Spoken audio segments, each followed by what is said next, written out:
What makes someone a good person? Is it our actions or our motivations? What happens when someone downtrodden is suddenly given immense power? Can you really trust a priest called Father Brah? And should Greg Serrano be a search term on porn sites?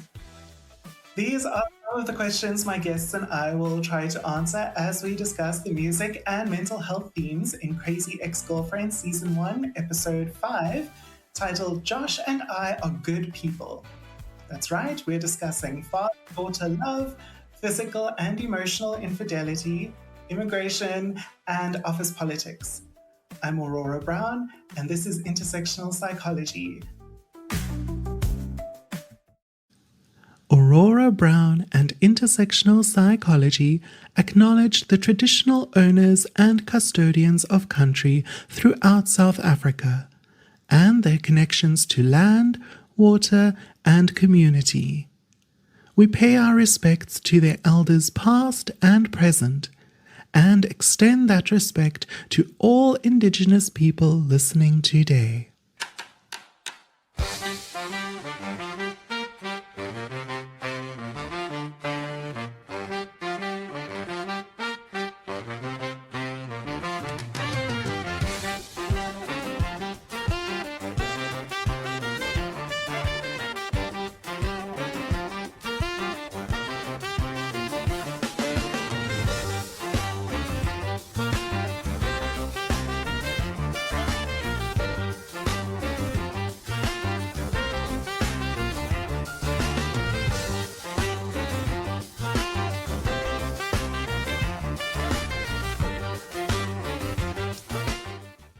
I'm a good person, and if you ask why, I'll spit my good right into your eye. Everywhere I go, I spread such bliss, and if you don't think so, you can kiss my ass, which is made of good.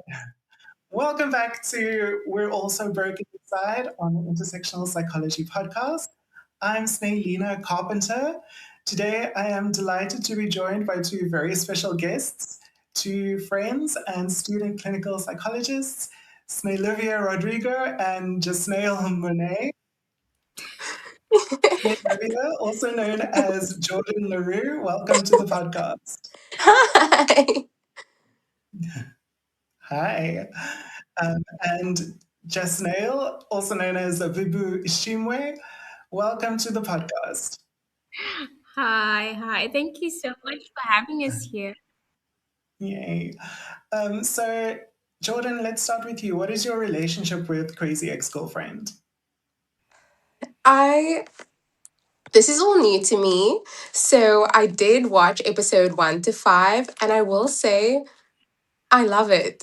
And I think it's because I crave Glee, and this is the closest thing that I'm going to get to Glee. I found it very funny, but I can also clearly see with some psychological concepts are shown. Um, and I really like the main character. I find her quite relatable in a way. Yeah, she's very charming, and as someone on a previous episode said, kind of seductive in a way. Even though you Yeah. can see she has some issues, you're won over by her. Yeah. Zabibu, what is your relationship? Yeah. I recently just found out that this was a show. But yeah, I watched episode 5 and then read about episode 1 to 4. But I also just really love it and cannot believe that it aired not so many years ago, but a while ago, and I missed it. But I really love the musical part of it. I'm struggling to understand Rebecca, but yeah, she is quite a character. But um, yeah, she is intriguing though, from what I've seen so far. Yeah, I think it's quite uncommon to find such a slow burn show where you really, the characters kind of unfold over a very long period of time and you get to unpack all of these layers.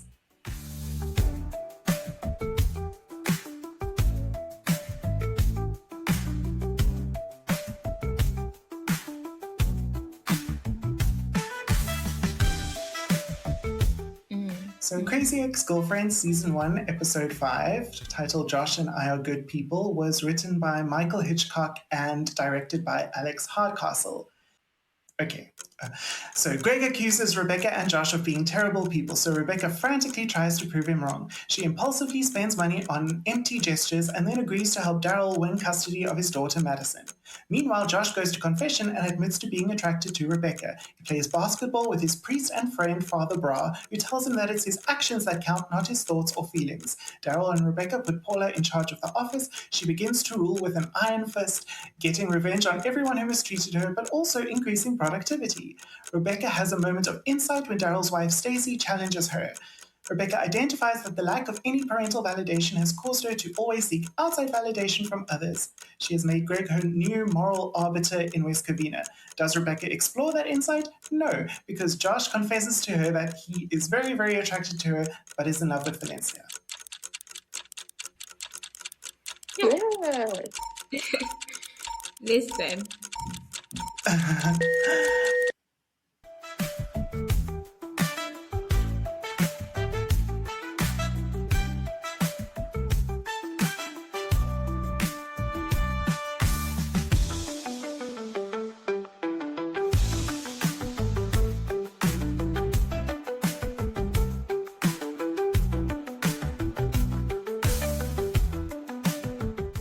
Where would you guys like to start? What jumped out to you about this episode when you were thinking about discussing the mental health themes of it?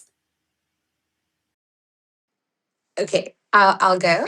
It's clear that Rebecca has a need for external validation. Obviously, we saw some flashbacks of her childhood and her mom saying some heavy things to a child and how that plays in her role today.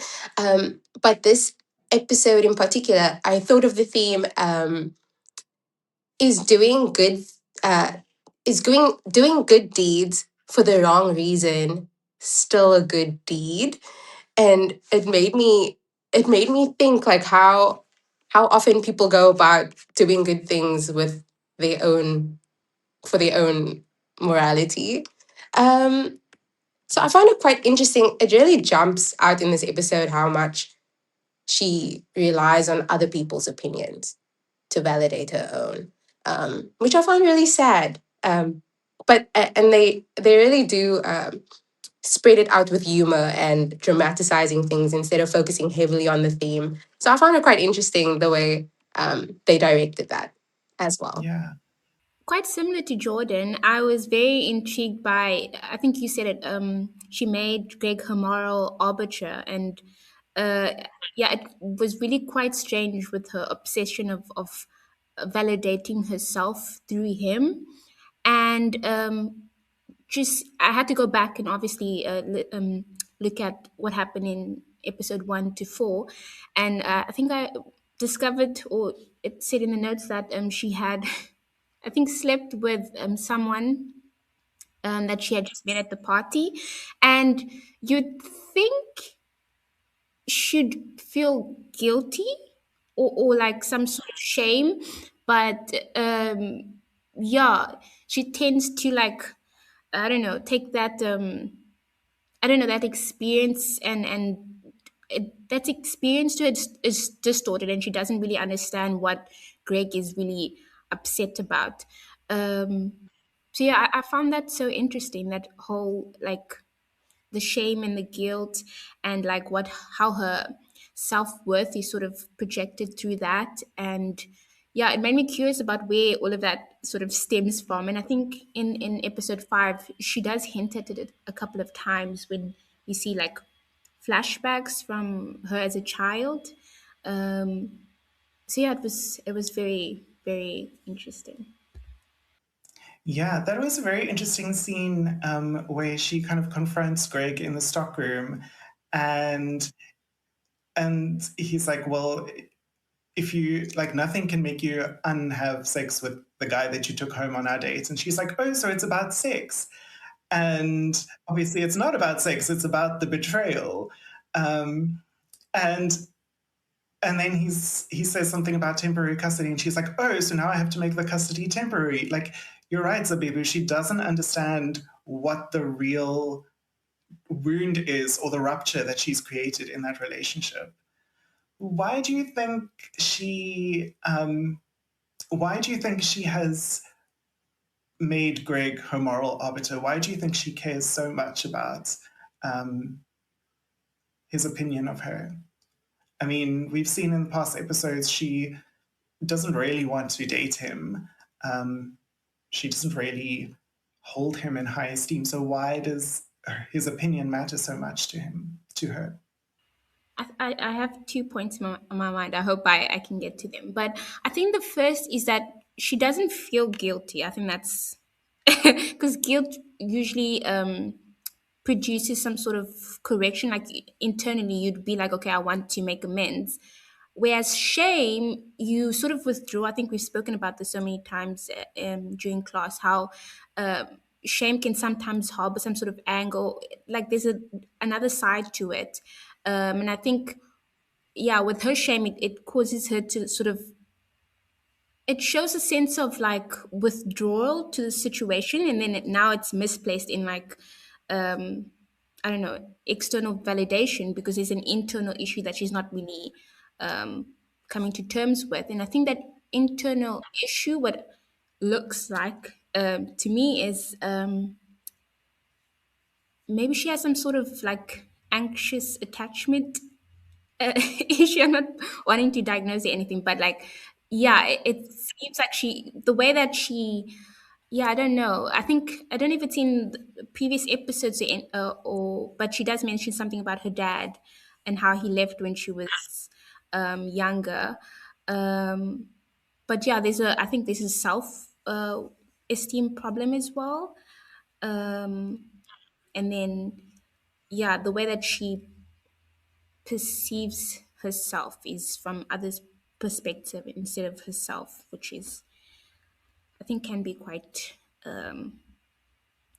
problematic when Absolutely. I think that contrast between guilt and shame that you drew is very interesting because if you look at how Greg called her and Josh both terrible, but they responded in very different ways.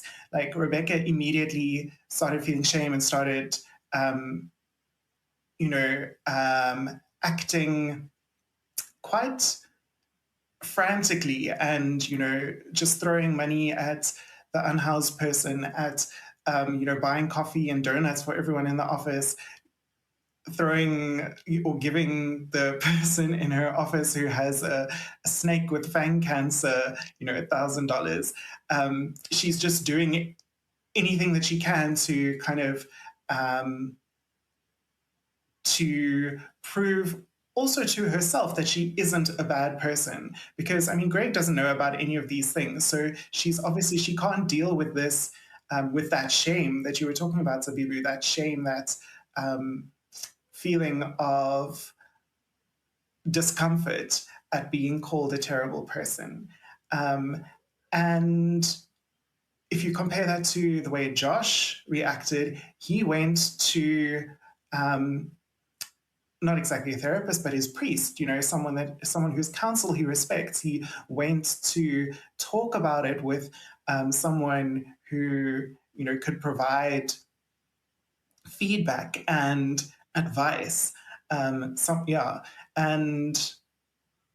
so it seems like Josh did respond with guilt, whereas Rebecca responded with shame. What about you, Jordynne? What do you think why Greg's opinion matters so much to Rebecca? So I thought about this. I actually don't think it's Greg himself. I think the comment that he made, which was that she's not a good person, that in itself made him the judge, even though that wasn't his intention in the first place. And so that gave him a power, not that he wanted, but to Rebecca, he was on a pedestal. Um, he had the higher ground because his opinion was that she was not a good person. And if his opinion was that she's not a good person, everyone else around her might have the same opinion. And then I look at the flashbacks of her mom and the way she blamed Rebecca for her dad leaving. I feel like throughout her lifetime, she values opinions of others and places value on herself in turn. And that just shows throughout this episode.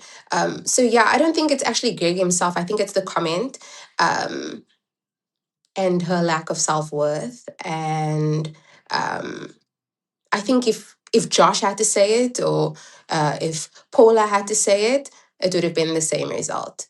If it's coming from anyone outside of herself, it must be true, you know? So that's the way I looked at it. Just to add, because Jordan just reminded me about how her mother blamed her for father leaving, and that also in itself, it placed evaluation on her as a bad and terrible person. Um, and I'm just reminded when she first met, is it Josh? Josh. Josh, yeah, in the camp. When she first met him, and in New York, I think, and he said, "Oh no, the place that he is going back to is a good place." And I remember seeing like a video of her just like sort of lighting up, and yeah, it just shows that I think with her placing her value on what Greg says shows that yeah, Rebecca needs external proof of goodness because she has no internal standard of her own. And yeah, she tries to do all of these things, buying the coffee and like helping, is it Darren or Daryl? And all of those things to appease that shame, but you can never satisfy that because you placed your value on other people when it's meant to be sort of inward. So it makes it worse rather than better. So yeah. Um, I don't know who's pinging like that. Yeah. Is it okay? Do you need to go? No, no, I couldn't. It's fine. I put it on mute Yeah, I agree with both of you. I think also we've seen over the 5 episodes some fear of abandonment when Josh first breaks up with her when they're at the summer camp when they're 16 years old. You know, she immediately like kind of spins out of control. And then it's come up a few times, like in the 3rd episode when she throws the house party, we see how she kind of imagines Josh leaving her the way that her father left her or abandoned her. And so I wonder if also it's just with Greg, even though she doesn't want a romantic relationship with him, like they have built a connection, they do have a relationship. And I think maybe she, she fears that rupture and fears the loss of that connection if he thinks that she's a terrible person. And she seems to feel like it's the worst. I don't know, like the world is going to end if she doesn't fix this immediately.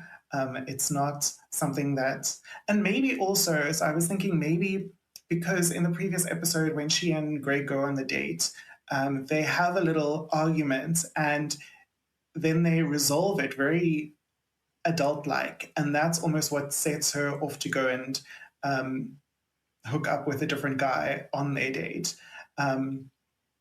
And then when Greg confronts her, she says, "But I'm not an adult. I can't do that. I don't do what we just did."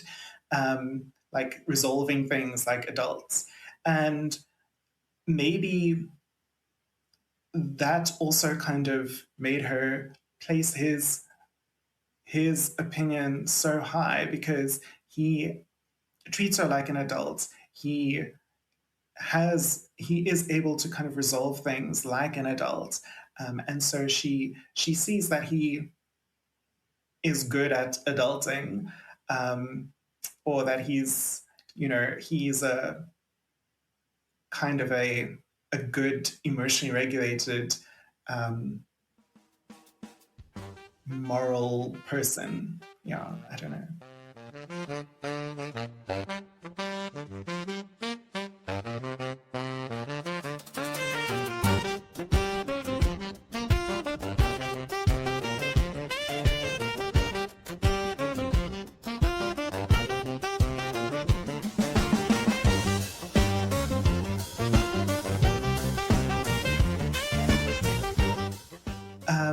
I think, Zabibu, you mentioned, her low self-esteem. She says to Daryl's ex-wife, when she asks her what's wrong with you, she says, well, a low self-esteem, a lack of maternal affection, and genetic predisposition for anxiety and depression. So I think, she has this insight into what is going on with her, but she doesn't do anything with that. She doesn't process that insight. She doesn't, follow that insight to kind of reflect on it, or to impact her life or to change her life in any way. And this is what happened in the previous episode as well, when they did have that argument and she says, I don't adult like this. I don't do this.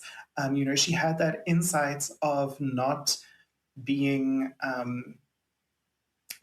mature, let's say, and not, being good at interpersonal relationships, but she didn't do anything with that. She just kind of ran away from it. And now Greg, so let's talk about, her self-esteem and her self-concept, her self-worth, and yeah, maybe some of the attachment things that could have contributed to that. I'm a Good Person was written by Rachel Bloom and Adam Schlesinger and performed by Rachel Bloom as Rebecca Bunch. When I say good, I really mean great. The best, hashtag humble and blessed. Newsflash, fuck what, I'm a good person. Do what I can for you all the time. That's how I am, cause I'm a good person. I always find time to be kind. Sorry, so busy. I'm a good, such a good, real good person. I'm a good person through and through. I'm a good, such a good, real good person. Let me hear you say it too. The I'm a Good Person reprise was written by Rachel Bloom and Adam Schlesinger and expressed by Gina Gallego as Mrs. Hernandez. I feel like she's extremely, how would I put it?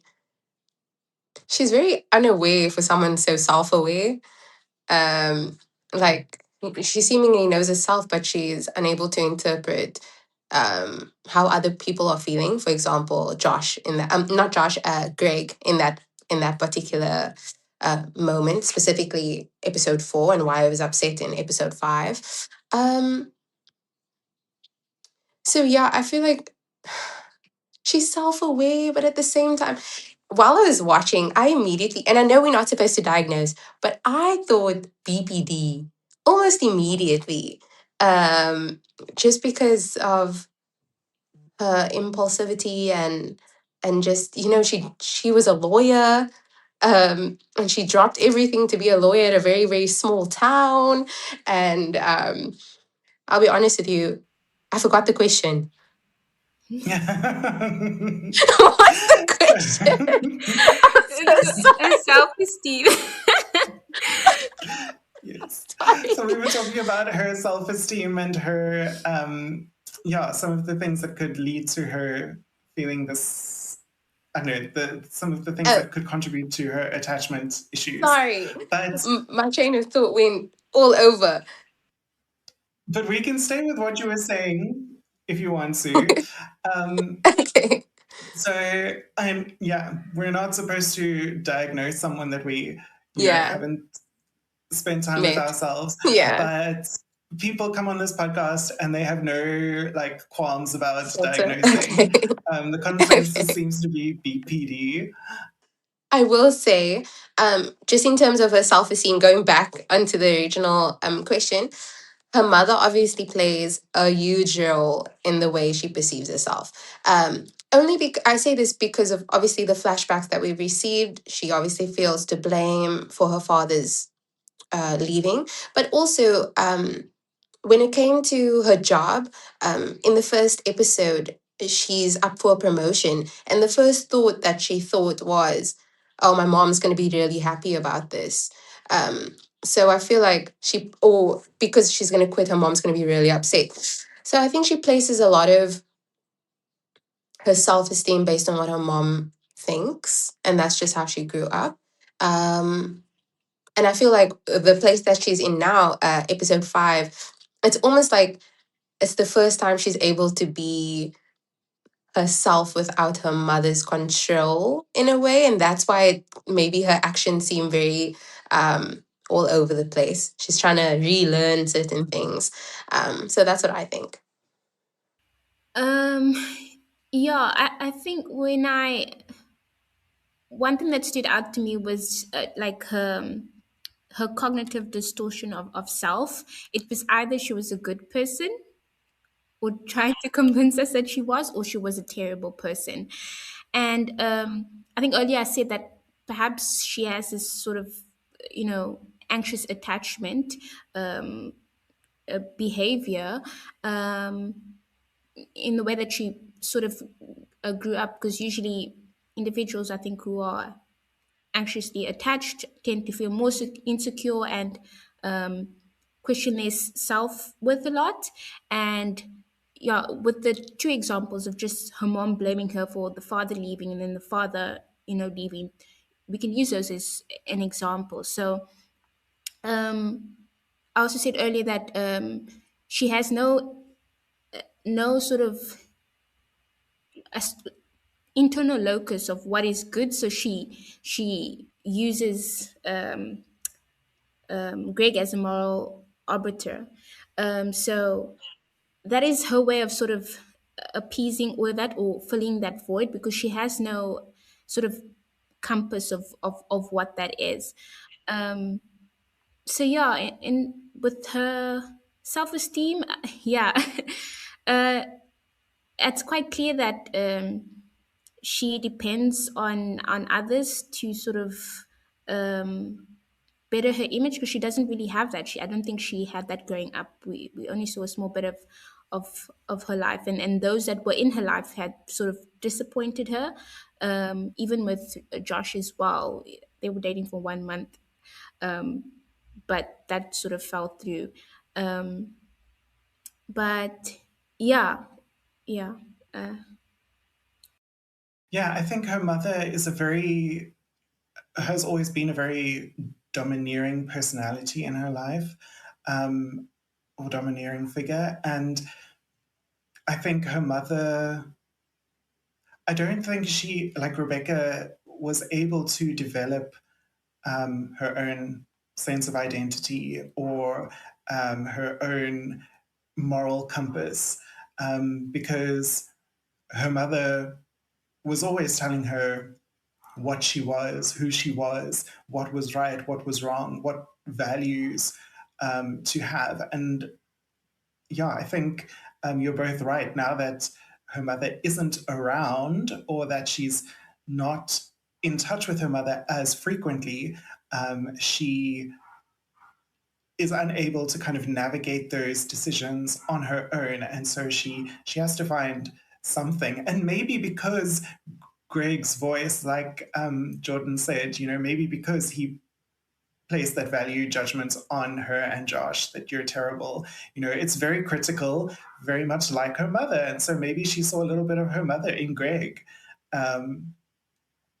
So I mean, like in object relations theory, um, so that's like part of the school of psychoanalysis for the listeners, and it talks about like the stages of ego development, and it basically holds that the relationship between the the infant and the mother is what primarily determines like the formation of the personality in adult life, and that attachment is the foundation of the development of the self.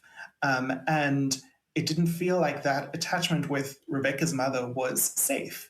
And so it's understandable then that she would maybe have an anxious or an avoidant attachment style.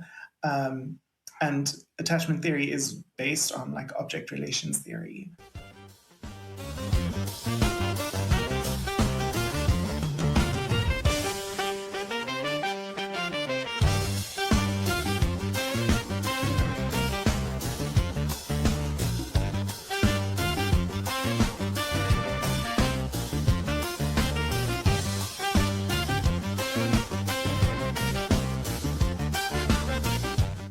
Let's talk about I love my daughter, but not in a creepy way. Let's talk about Daryl. This is the Daryl plays a much larger role in this episode than in previous episodes.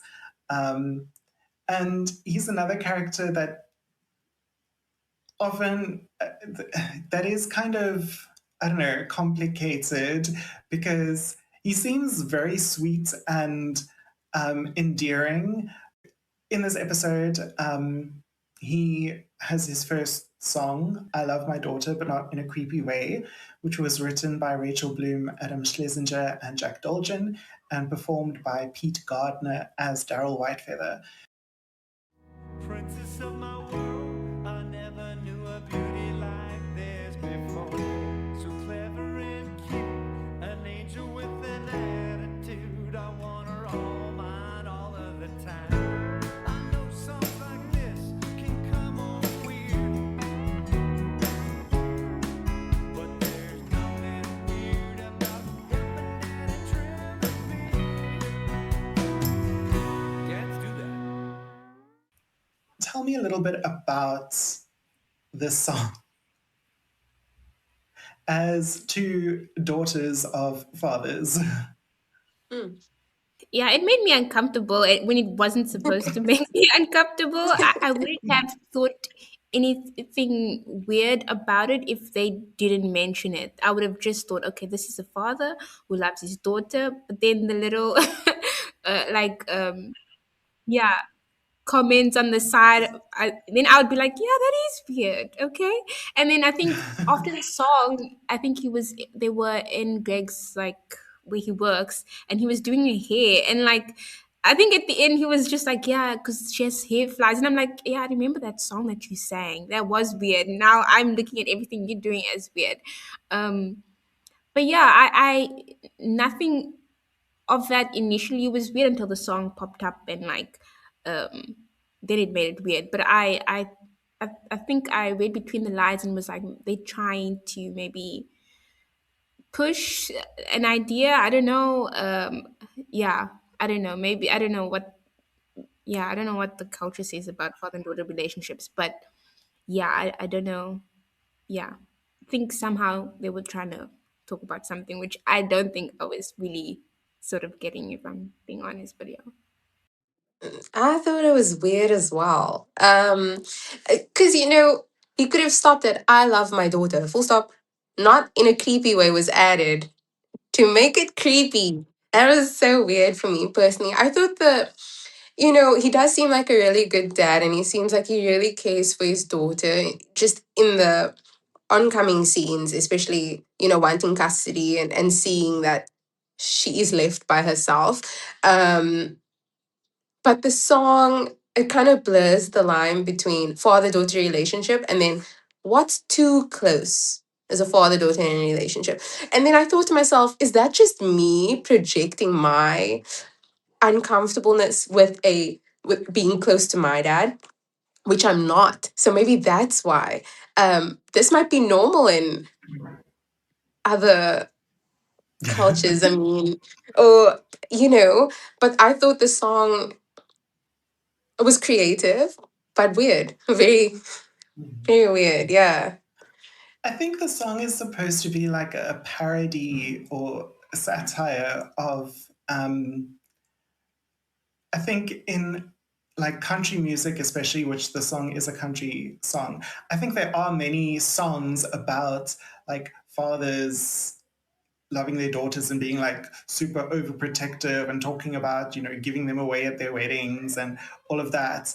And I think it's supposed to be like a parody of that and of how like weird those songs are and those fathers are, because okay, and not to like, yeah, I'm not American, so yeah, but like country music is typically, it's most predominant in like the southern states, and that is very like old school and conservative, and it seems like this daddy daughter vibe or idea is much more prominent there in those areas. And I think the song kind of pushed the envelope and said things that are a little bit weird, or a little bit like too close, but it's because it's making fun of this typical country song.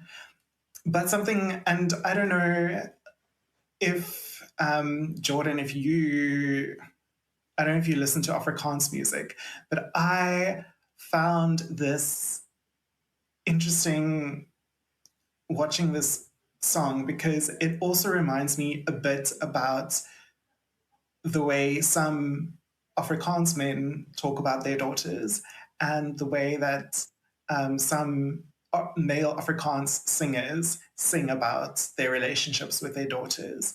I think there's a lot of overlap there between country music and Afrikaans music. Yeah. Do you listen to Afrikaans music? Do you think No, I'm onto because anything I put it there? in the same category as country, and I didn't like country music either. Unfortunately, no shade, no Tisha, no shade. But I I don't subscribe, Mm. and but I only I'm listen open. to I only listen to female country artists because I do Okay, find, I don't know, male country artists weird. Um, but I yeah, like it's Dolly Parton. You know, exactly who doesn't like yeah, Dolly? yeah. But Full yeah, stop. she's like in a whole separate category. My niece does have many, many toy horses, which she loves dearly. I don't know, were you too into horses when you were younger? No, but I au pair, and the girls. I think maybe I was. Maybe I did think they were beautiful, and like I watched shows with them in.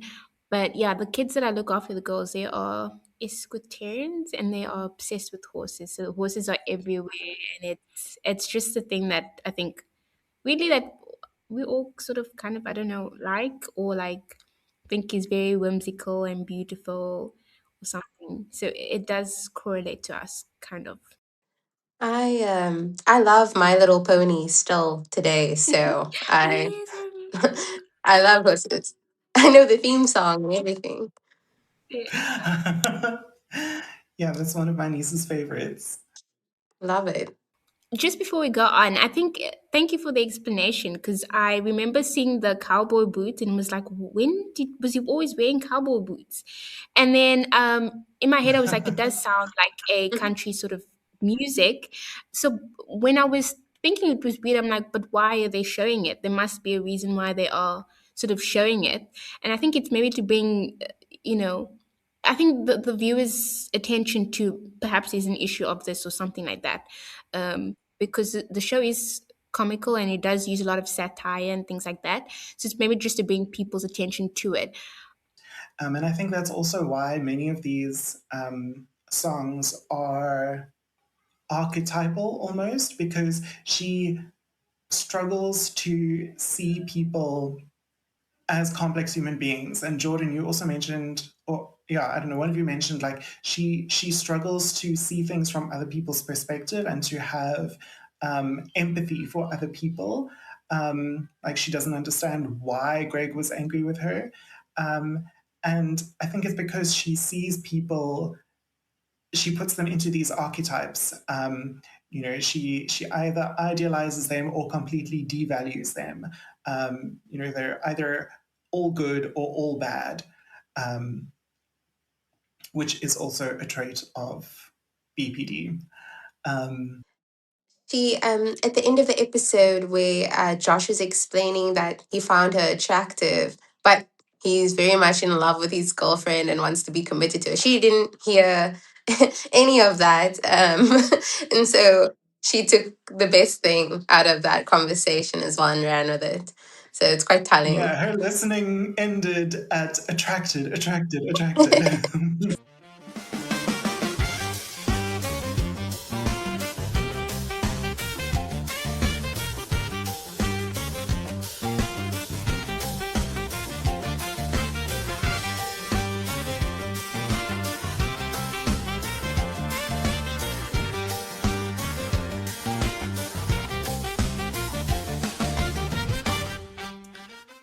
So you mentioned Paula. Let's maybe talk then about Paula's work situation and her taking charge of the office. So we have like a bit of a situation there where two of the men are bullying her in the office, being kind of misogynistic. And then she is placed in charge of them, even though they're lawyers and she's a paralegal. And then she goes on a complete power trip almost. You see it's almost, and the music starts and it's like Jaws, where she's kind of focusing in on this guy and approaching him. And talk to me about that. Sorry, I lost my train of thought, so I'm just handing it over to you. Been there. Yes, she's absolutely capable of handling everything that she was entrusted with. With the guys, I didn't like that they were calling her the B word. I think the one dude, I don't even know his name, the one from Canada. He kept on saying the B word, which is so funny. Thinking about the fact that he's not really from there, but to decide to take on that, like, very, I don't know, what's ill masculine? Toxic masculinity. It's very toxic. Yeah. To take on that role, so proudly, knowing that you're hiding something like that, and once it's exposed, how weak you can become is really is crazy to see. But yeah, I didn't think anything weird about her stepping into her role. I was like, yeah, do it, because these people didn't treat you so well. But yeah. Yeah, I think, I mean, it's interesting because like the research shows that immigrants are usually the least likely to commit crimes, for example, in countries there, because they don't want to go back to where they to their country of origin, and especially if they are undocumented, then any kind of drawing any kind of attention to yourself risks then being deported or being sent back to your country of origin, which, if you're undocumented, you probably escaped because, or you escaped kind of persecution or fear or, whatever conditions are happening there. And so it is interesting that he has the confidence to, make enemies of everyone in the office. Or not everyone. Clearly, he has some friends. But I think that's also white privilege, maybe. I think if he had been a person of color, like Paula says to him when he says, "Oh, you're not going to turn me into the federales?" And she's like, "Don't pretend you have the plight of an actual immigrant. Like, you are not being persecuted in this country, and no one is calling into question your nationality or your status. That, yeah. Yeah. So I don't know. I found it very ironic. Yeah. You'd think that he would be more, laid like lie low or something, but yeah, he took a completely different take. But I also think it's so that he could sort of take, prying eyes off of him, or sort of mask himself in some sort of way. But again, then I think about, okay, it's maybe because he's a white male and he can really easily do that. So yeah, and how quickly he also switched after Paula found out, and at the end when they're making fun of the other dude, Jim, the yeah. yeah Tim and yeah, Jim, very, how quickly. very and quickly Tweedledum. such interesting names, Tim and Jim, very common. Okay, anyway, so yeah, and how quickly they switched up and they made fun of you know him. But anyway, yeah, it's yeah. Jordynne, what did you think about the whole workplace? I actually worked at a law firm back in the day in my youth, you know. And so I've actually seen the dynamic in a South African context with lawyers and paralegals. Paralegals are typically women, by the way, in South Africa specifically. And they do just as much work as lawyers do. Basically, the paralegal's role is to offer assistance and taking on like administrative duties and um, filing everything away, applying to the court. They do that by themselves, sometimes taking on more responsibility than the lawyers themselves. And I find that um, law itself, being a lawyer is seen as one of the greatest achievements ever in the law field. It really does take away the achievements of the the smaller man, you know. So paralegals are often looked over quite a bit. I've seen it myself, and I can feel Paula's frustration in the office being disrespected, even though she said she has. She did a 3-year course and she has over 15 years of experience. Nobody looks at that at all. They look at what degree she holds, or you know what her paycheck says at the end of the day. So I feel like when she was given this responsibility to, take on the duties of the office or delegate, not only was she capable of doing that, I think that the frustrations really did come out and come through, and sometimes when you feel like you can help, if you're given a position of power and you're holding a lot of emotional strain, it can come off ethically messy sometimes. um, for example, she does not like the snake lady. I think in the episode she calls her like passive aggressive and like kind of a weirdo. But she didn't even, I feel like the snake lady didn't do anything wrong, and so her frustrations were flying all over the office even though the job is getting done. So I think often emotions can sometimes make things ethically messy is what I said. So yeah, even though I really do like Paula and I think she would be great in a leadership role, I feel like it came on very fast, and that speed of placing a role on her uh, made her what's a good word? Drunk with power. Yeah, something like that. Um, I mean, leading up to that moment where she gets all that power, like you can see the tension building up in her of like yeah, taking all of this frustration from people being treated Yeah. horribly and then other people not doing their jobs. And I know you are very sympathetic towards Karen.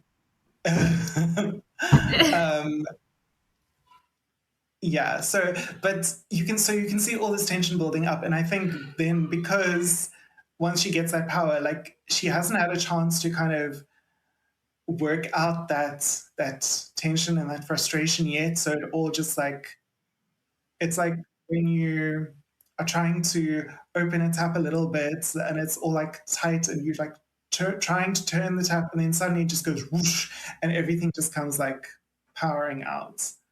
Um, yeah, Something like that.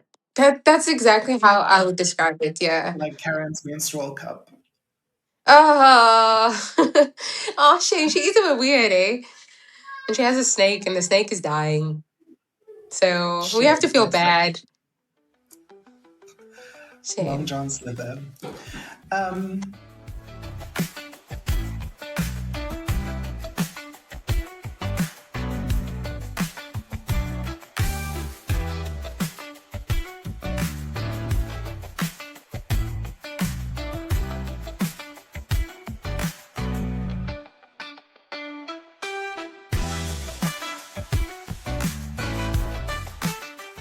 So before we move on to the Fanon Test, can we talk a little bit about Josh and his,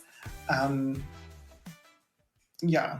What do you guys think about Josh as a character? And then about him, his storyline in this episode? I think it pays well when we put Rebecca's, how it starts off, both of them being told by Greg that they are terrible people. And then just the way that Rebecca goes about it versus the way that Josh goes about it. He goes and sort of seeks counsel, and tries to take that advice and then look inwards versus Rebecca's is more outwards with her approach.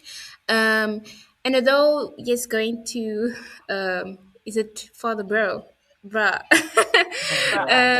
Yeah, isn't, yeah, we can kind of, yeah, it's not much, but like he did sort of help him in a very, like, really nice way and told him, hey, okay, he did counsel him really well.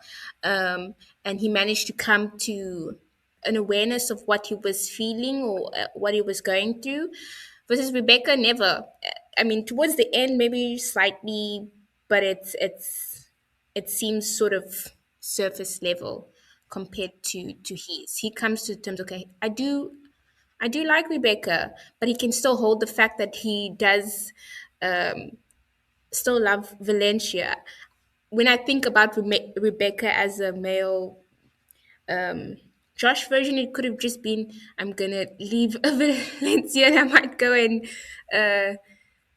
you know just it's the same thing as like she like the it's the inverse of what she done. Like she went and slept with someone she just met at the party, instead of acknowledging, okay, this guy's attractive, cool. I also have a thing with Greg, whereas Josh was like, okay, I love my girlfriend, but I find Rebecca attractive, and that's what it is at the moment.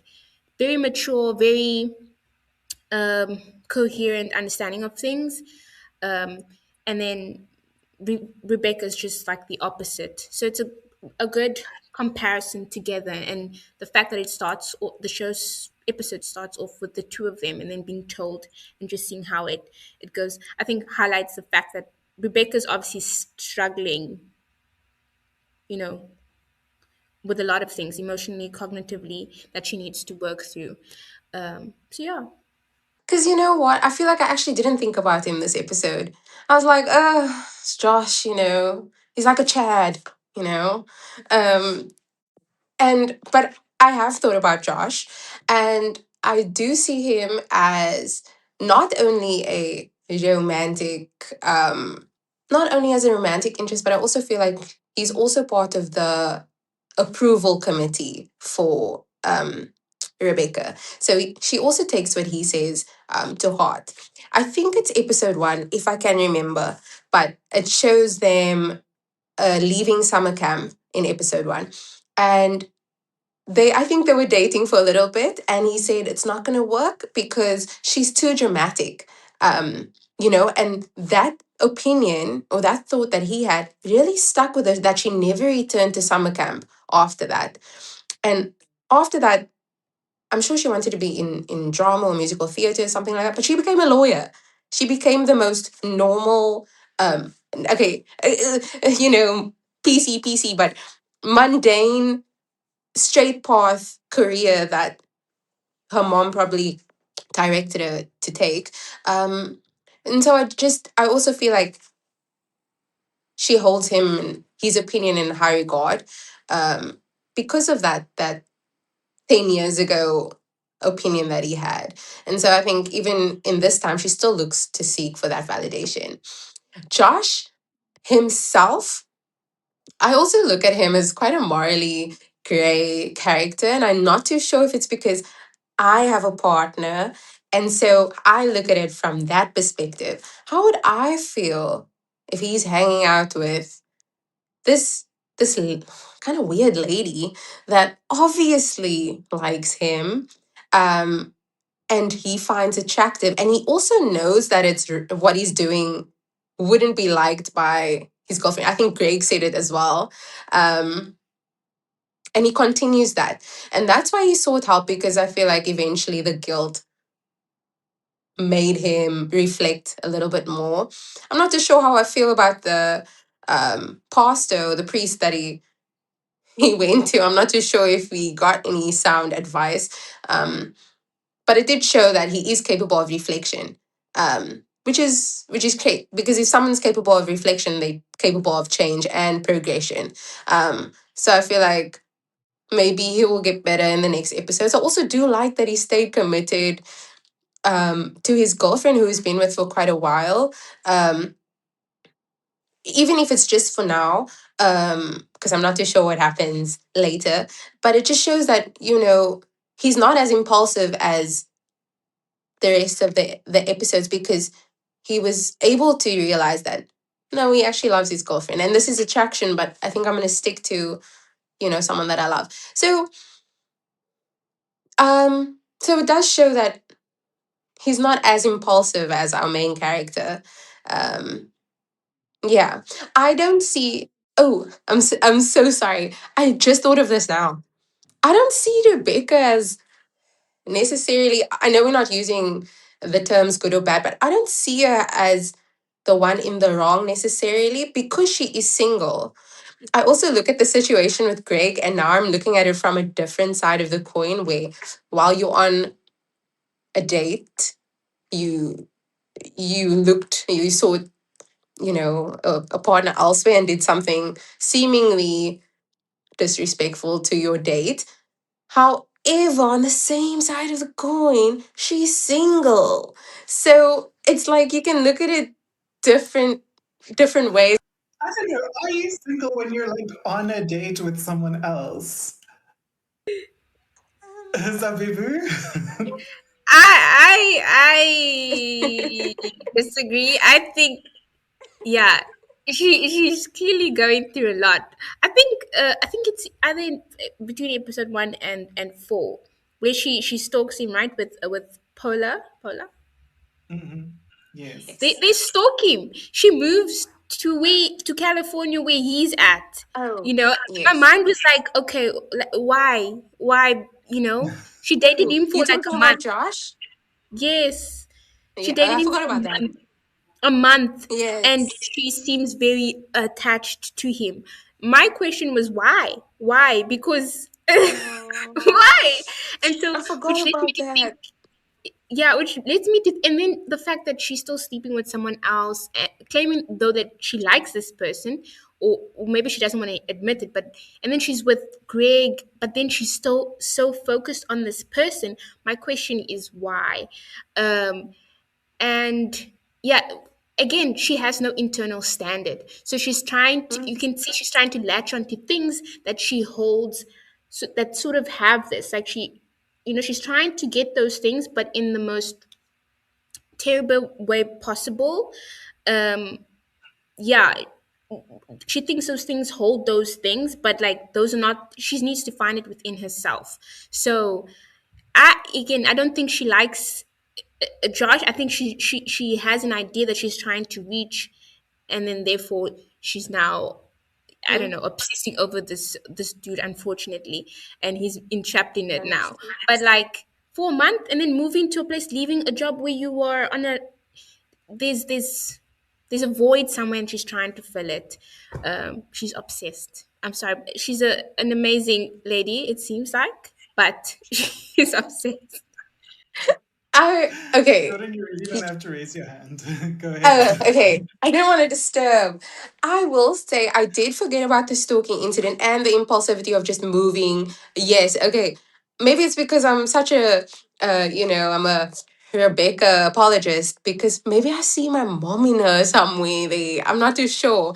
But in episode one, just to give you some context, after 10 years, she woke up feeling a bit, you know, helpless or lost in her job that she's in, and she's up for promotion, and then she sees Josh in New York, and he says something like, I've been here for 8 months, but I couldn't make it work. I just want to be home. Everybody's so happy and it's so chilled.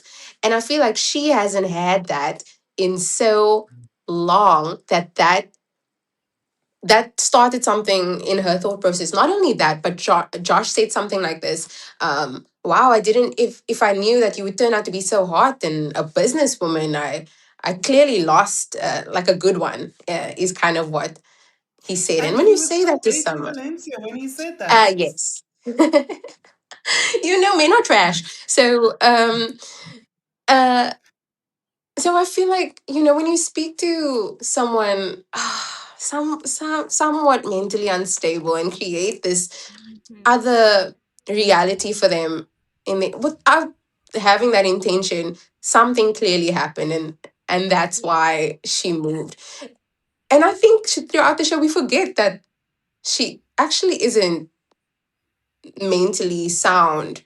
Maybe that's what happened to me now. I forget that she's going through something, and I'm trying to justify her wrongs and her rights. But you gave me a different perspective, which I forgot about, But which we tend I to agree do. with you on some level, Jordan, because yes, Greg, I mean, Josh is kind of like the one that got away to her, Mm, but at the same time, she was in a very dark place when she bumped into him in New York. And yeah. maybe if she'd been happy at her job, maybe if she'd had a boyfriend, if she'd been in a different place in her life, maybe she wouldn't have made the decision to up and leave everything and go to West Covina. But Mm, Josh symbolized some kind of freedom and mm, peace and fulfillment that she wasn't feeling at that point in time. And she's fixated on him partly because she still doesn't see his flaws. She's just got this one dimensional view of him that she had when she was 16. And yeah. two, she doesn't want to let go of this fantasy of him because it also includes happiness and fulfillment, and it symbolizes so much to her. So it's not just about Josh, it's about this feeling that she's going to have when she's with Josh, um, I think. Yeah. But then, I see. um, Zabibu, yeah, I wanted to ask you what you thought about Father Brah. Um, and I don't know, like, yeah, Josh did some reflecting, um, but as Father Brah said to him, yeah, two things are a lot for one brain. So poor Josh, he thought very, very hard. Um, so, Zabibu, I want to ask you what you thought about Father Brah, and then I want to hear from both of you what you thought about. Okay, Josh is able to hold these two things. He's attracted to Rebecca, but he loves Valencia. But he's still going to tell Rebecca that he's attracted to her. What did you think about that decision? So, Zabibu, over to you. Um, okay, Father Bra. I think I like that they didn't make him too like traditional. He was much younger, more um more younger in his approach. He wasn't condemning, and he was really inviting. I think he was a good uh, image of why that whole interaction was a good image of why we need like counsel to help us process things without it being too I want to say too overwhelming, like without it, it might have been too much to have like an actual too serious to have an actual therapist. Why not go with your bra dude who is a pastor, and you can like play basketball and like just talk about something and help you process something, but bring to attention why it is important to think through things and have someone to think through. So I really like that interaction, and I didn't like it that it was too like too serious or overwhelming. I was surprised though that Father Brah encouraged him. Well, he didn't really say, "Okay, go and tell Rebecca," but he sort of, gave him room to say, "Okay, well, you know, now that you've come to this conclusion, what will you do with it?" Which led then Josh to go ahead and do it. Um, I believe that we need to be in tune with ourselves, which is why I think it was okay. Like that interaction was fine, and also just Josh going to tell Rebecca. I think things kept inside tend to eventually boil over and spill into some other things, and you trying to they release in an unhealthy way. So it's good that he did tell Rebecca. What it will now lead to is you know what we will begin to see. But I think um, he has to tell Valencia. I don't know if he does or whatever, but he has to tell her. It's not fair to tell one person and then keep it from the other person. But I didn't think a problem of it. I commend just the fact that he was transparent with himself and he had someone to hold him accountable, and then he did tell, so that it's not something that he is just letting build up within him. Because I found it odd. Some of the things on his list was that he saw a mannequin and he wanted to have sex with it. He saw another mannequin and wanted to have sex with the both of them. He saw a lady and wanted to watch the lady to have sex. I was like, dude, Joe. But so yeah, if he doesn't say, he might end up, I don't know how it would unfold, but like I commend the transparency and being in tune with himself. I just, what happens now is what happens with Valencia, and whether then I don't know, maybe make a judgment whether he's a good person or not as well. So yeah. Um, I don't think I had a problem with Father Brah's interaction with Josh either. I feel like it was unique because, in series usually or movies, it's more of a traditional pastor, and maybe that's what I was used to.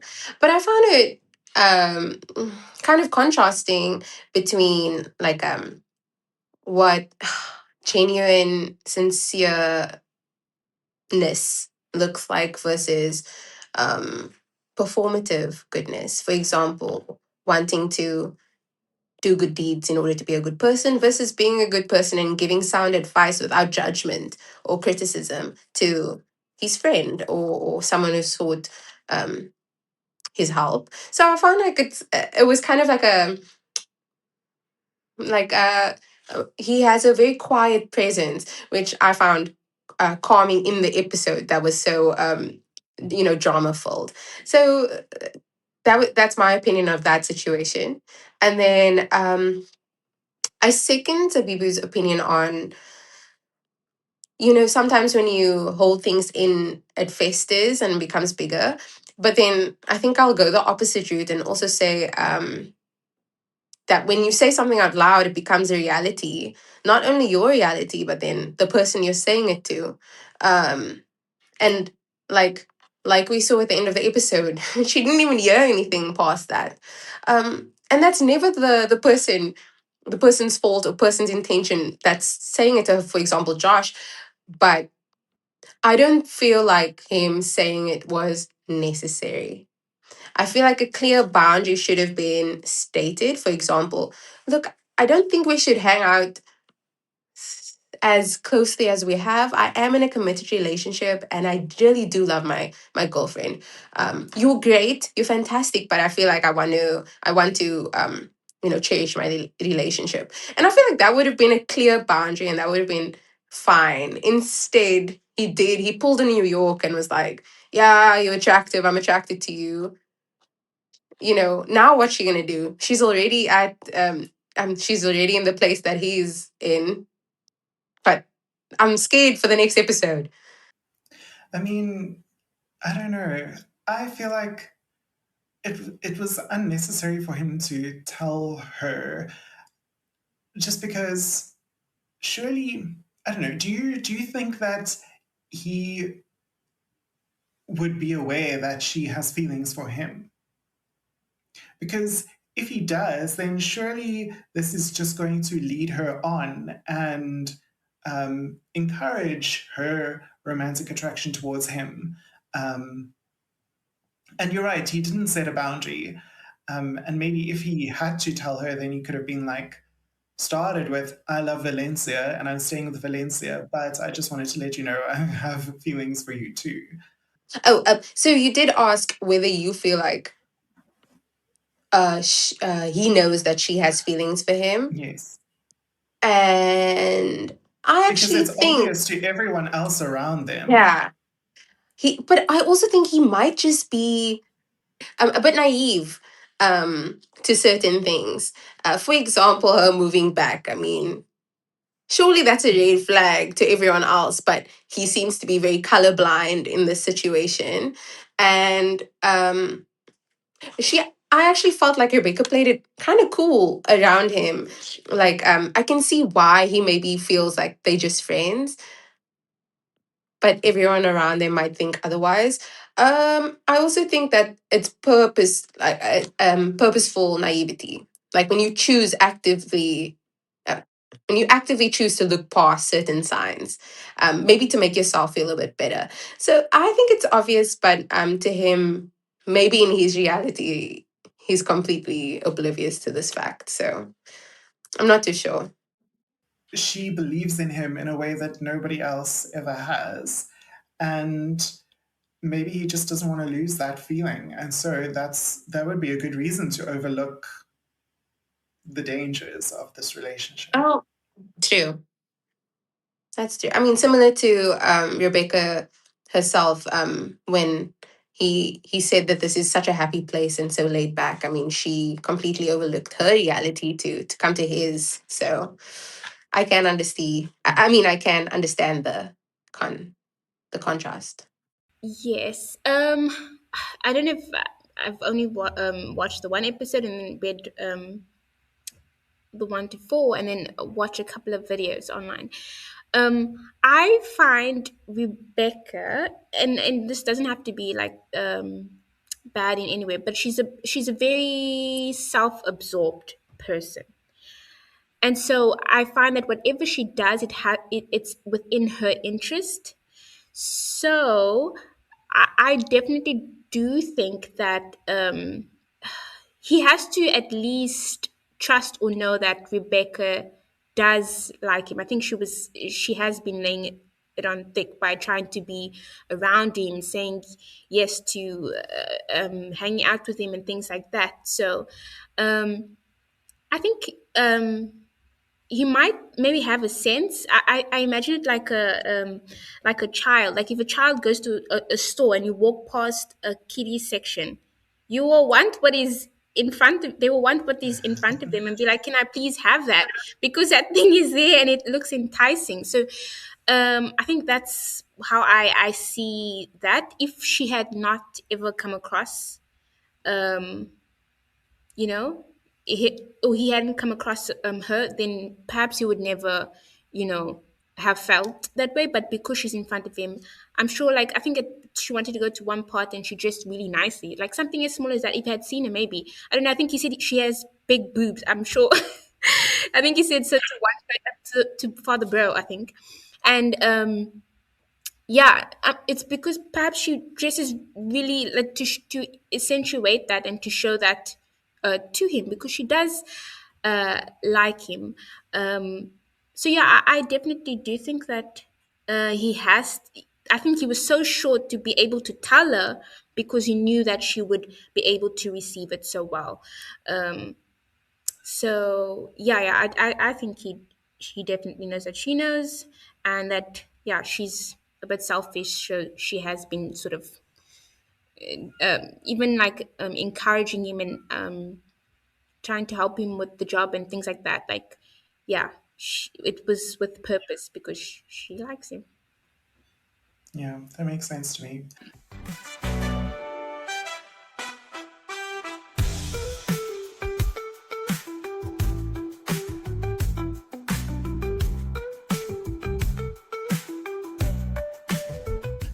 So now it's time to rate this episode.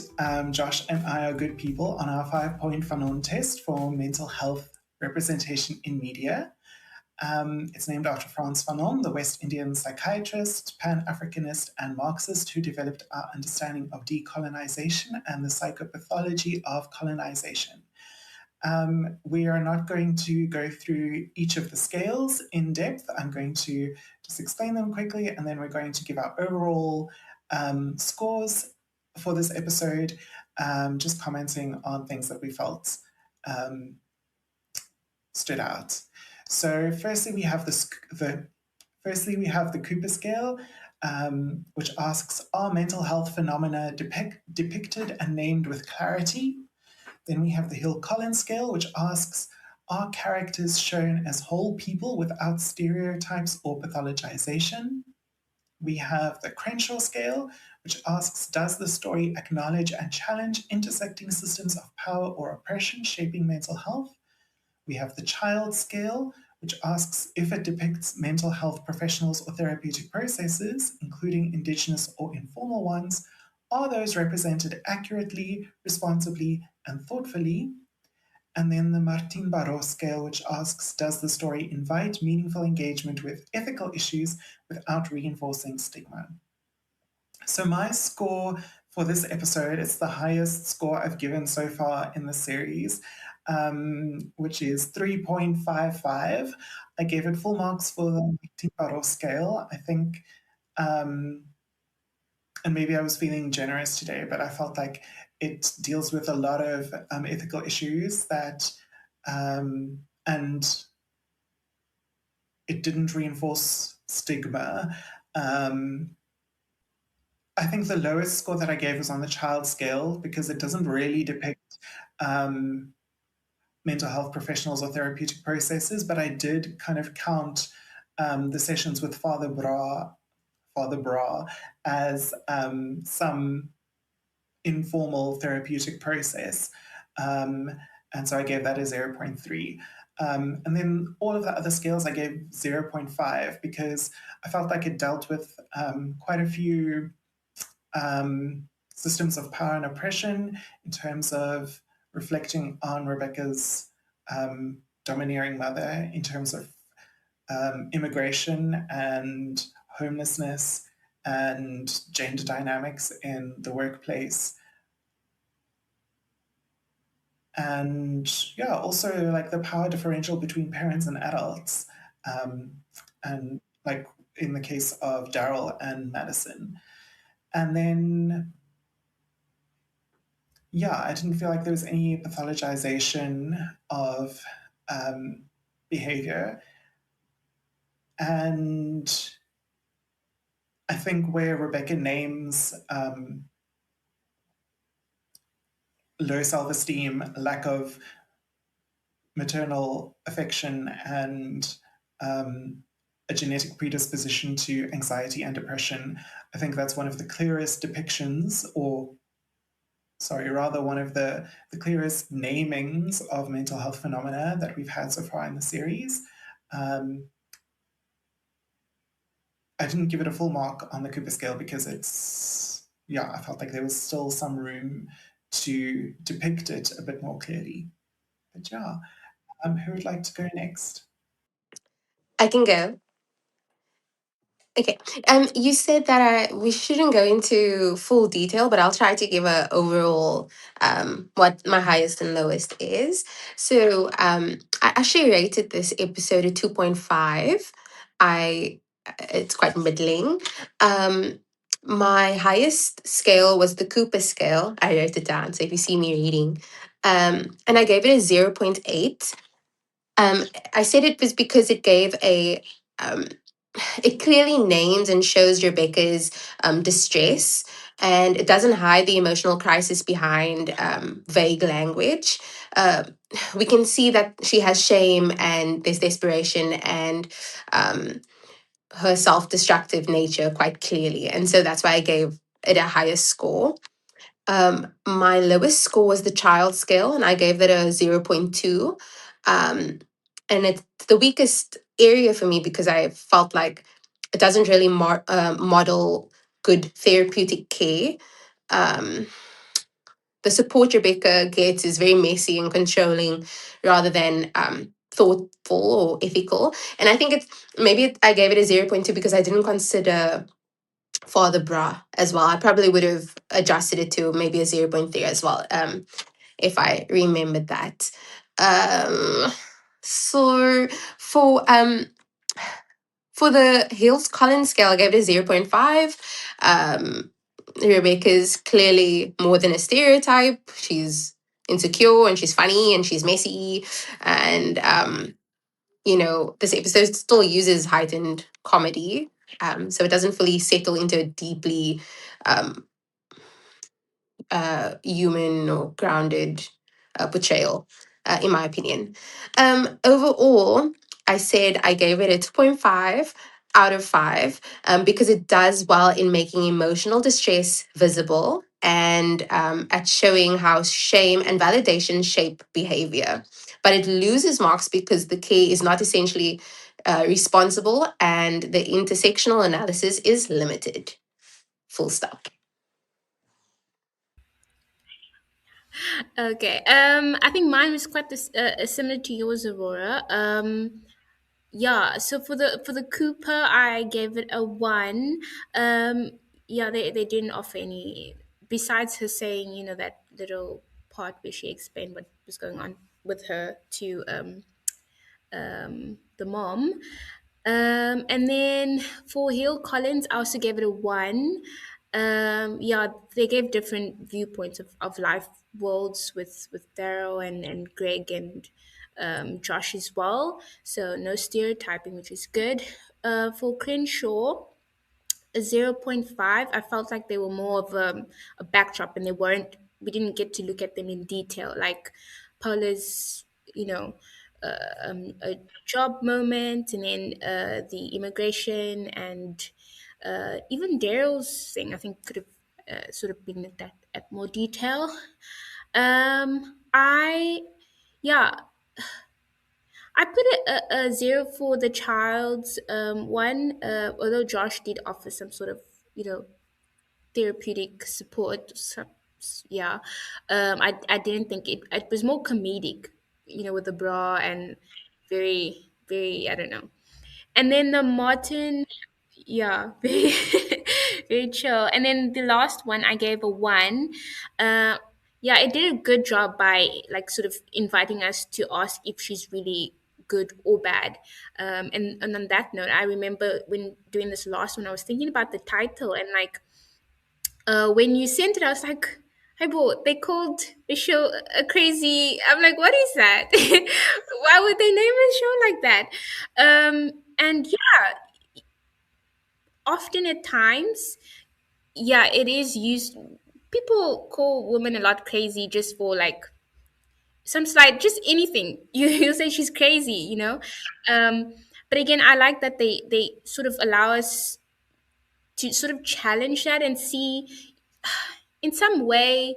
I think towards the end, having looked at some spoilers, you begin to sympathize with Rebecca's situation, and see that it stems from somewhere and she needs to work through it, and there needs to be growth in all of those things. So it does catches people's attention, but it also makes it easy to sensationalize and be like, Okay, and then yeah, but it's sort of very ironic. So I like the sort of play on the title, and it's only if you look at it more deeply will you realize that they are the work that the show is doing is to sort of dismantle all of these like stereotypes that yeah, women are crazy just because of this behavior and that behavior. There's a deeper layer to it. So, yeah, I that last one really, yeah, I gave it a one because I thought it was really, really good.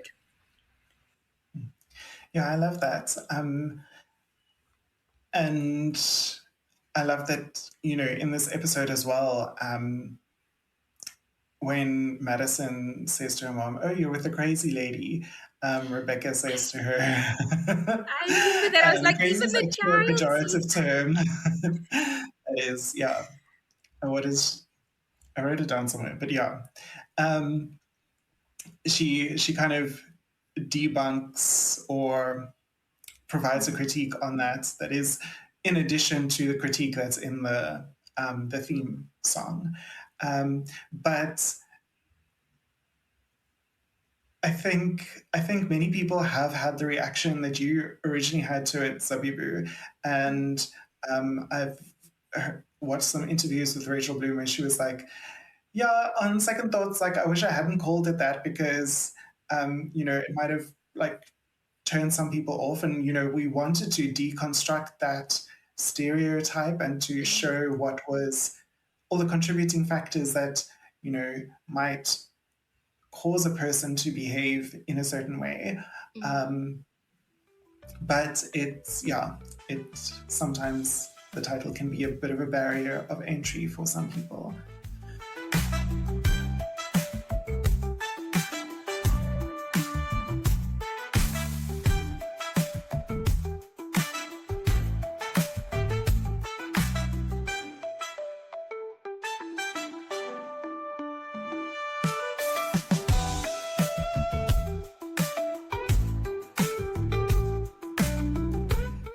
Thank you both so much for providing your thoughts and your expertise and your ratings. Is there anything you'd like to mention that we haven't touched on yet?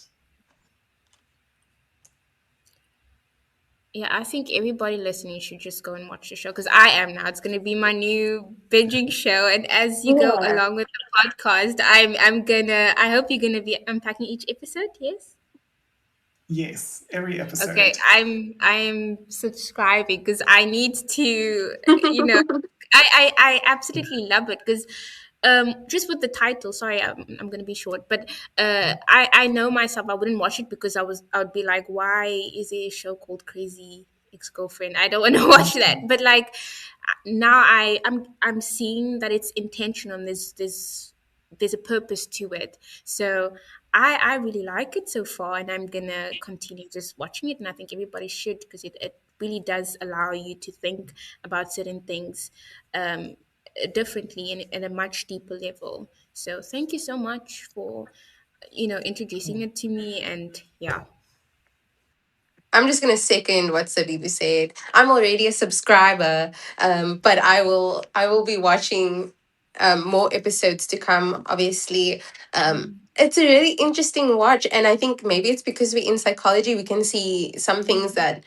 other people might not. But I feel like you can look at it from a multitude of perspectives. And also I really enjoy the musical element of it. If you enjoy musicals or anything, I think you'd really enjoy this. Fun fact, all these songs were written within a week by the creator. And I just feel like there's such a talent behind this little show. And it deserves its flowers. And there's a few TikTok sounds that went viral from this. I won't sing it, but it's there. yeah. Go find it. Yeah. Yeah. Absolutely. Zabibu? I don't know if Aurora, maybe you've said it to your listeners already, but I also saw another fun fact is that it was the lowest rating show for the longest time, but still stayed. I was like, Yeah. it's because it had such. Someone said it's because they had a loyal fan base, but I think Yeah. also just the storyline was very beautiful, and for those who were able to watch it and hold on to it, they kept it running. So yeah, I think that was very cool just to also discover. Yeah. I love Also, that the yeah. network believed in the show so much and like saw the value in it and what it was trying to do. Yeah. Thank you both so much. Would Oh, you this is lovely. make listeners go to find out more about you and your work? Do you want to plug anything or your social media, or are Oh. you mysterious? Um, serious for now, but I would love to come back. Maybe if you are doing another, I'll be featuring you. That's my non-mysterious moment. I'll be coming back if everyone allows it. But yeah, so far just within the books and managing. Yeah, yeah. Awesome. Um, Thanks, Zabibu. Ditto. I'd like to remain the mysterious cute girl on the screen for a little bit. And then maybe if I'm a recurring podcaster, I'll plug. Absolutely, you'll be here again, both of you. So, what do you say we go and find a sexy mannequin and we name it Long Yeah, John Slipper? love that. And then maybe we can help each other figure out the Beaver Dam menstrual cup by the Oh end of my the Yes, god, I would love. needed I would help. Oh love to my figure that out. I would love to figure that one out. This is so year. great. Thank you so much for having us. Awesome. Thank you, Aurora. Thank you for listening to Intersectional Psychology. Intersectional Psychology, we're all so broken inside, is not endorsed by Warner Bros. Television, CBS Television Studios, Lean Machine, Webterfuge, Black Lamb, Rachel Does Stuff, or any of their subsidiaries. It is intended for entertainment and informational purposes only. Crazy Ex-Girlfriend and all names, pictures, audio and video clips are registered trademarks and or copyright of their respective trademark and or copyright holders. Please follow or subscribe to the podcast to get every episode. If you enjoyed this episode, please rate and review Intersectional Psychology in your preferred app. It really helps other people find the podcast. This episode of Intersectional Psychology was researched, written, recorded, and edited by me, Aurora Brown. For a transcript of this episode, please see the link in the show notes on your podcast app or go to intersectionalpsychology.com. A video of this episode is available on YouTube with closed captions. To support this podcast and get access to bonus content, including additional episodes and interviews, as well as more guided mindfulness sessions, please go to patreon.com/intersectional psychology. You can also chat with me on Blue Sky at intersectpsych.bsky.social and Instagram, Facebook, or TikTok at intersectional psychology. But mostly Blue Sky. Aurora Brown and Intersectional Psychology are committed to the site Black Women Praxis. All episodes of Intersectional Psychology are for educational purposes only and are not intended to be a substitute for professional mental health advice, diagnosis, or treatment. I, Aurora Brown, am not able to answer specific health questions about individual situations. Always seek the advice of your health provider with any questions you may have regarding a mental health condition. Never disregard professional medical advice or delay in seeking it because of something you have heard or seen on this podcast. If you think you need immediate assistance, please call your local emergency number or any mental health crisis hotline. Everyone deserves good mental health.